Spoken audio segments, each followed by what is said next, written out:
This is about one of the greatest plays I've ever seen in sports. But it happened on a church softball team.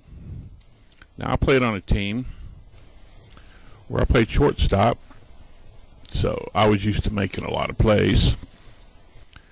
And I had my brother with me who played out in the outfield. Of course, we weren't that big.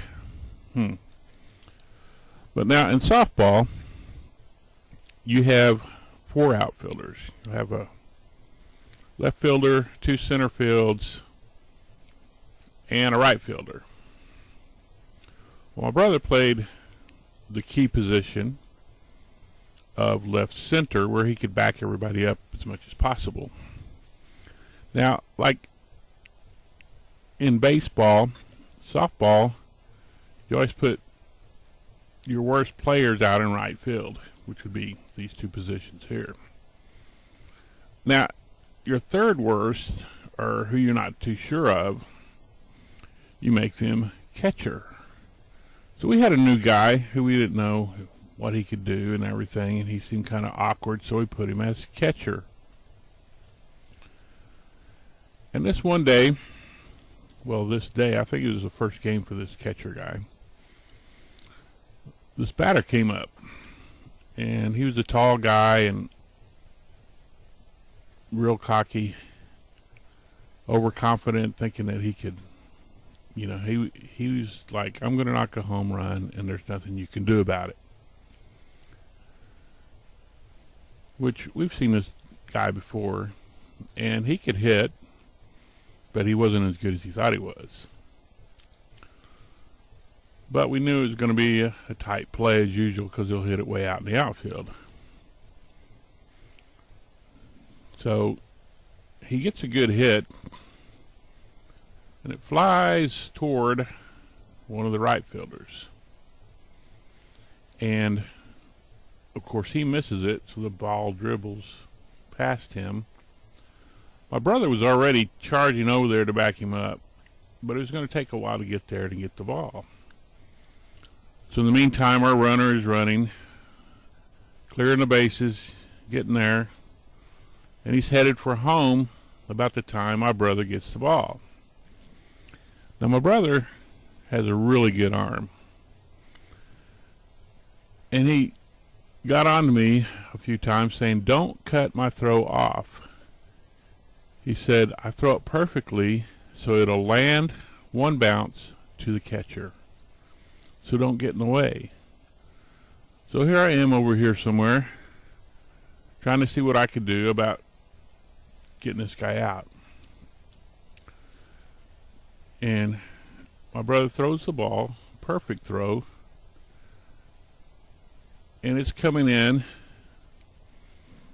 and the runner's almost to the plate, and I'm looking back and forth at the ball, at the runner, to see if I should cut it off or not. But I let it bounce to our catcher, who is standing over the plate, waiting for the ball. The runner slides just as the catcher catches the ball. But what happens is, let's say this is home plate. If I can draw it properly, okay. Is that the catcher has his 2 feet, one here, one here. When the runner slides, he slides right into this foot, causing him to catapult standing up. He runs into the catcher, and they both go down.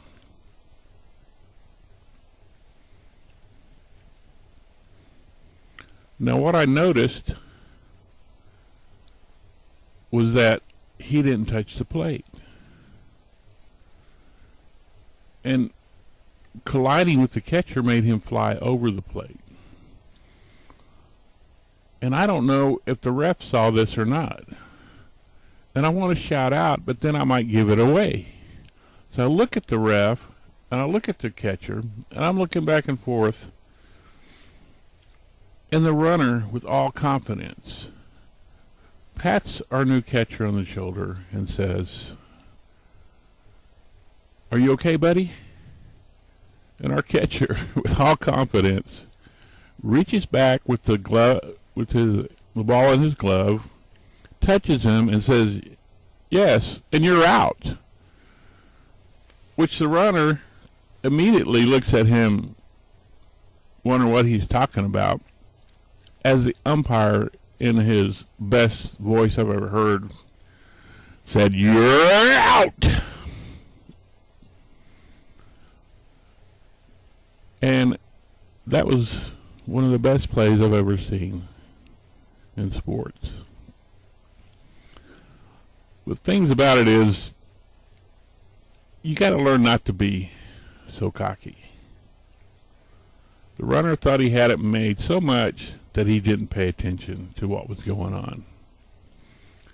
And it also is a lesson in that you really don't know the confidence and how good people are that may look awkward. Well, I was happy with our choice that day.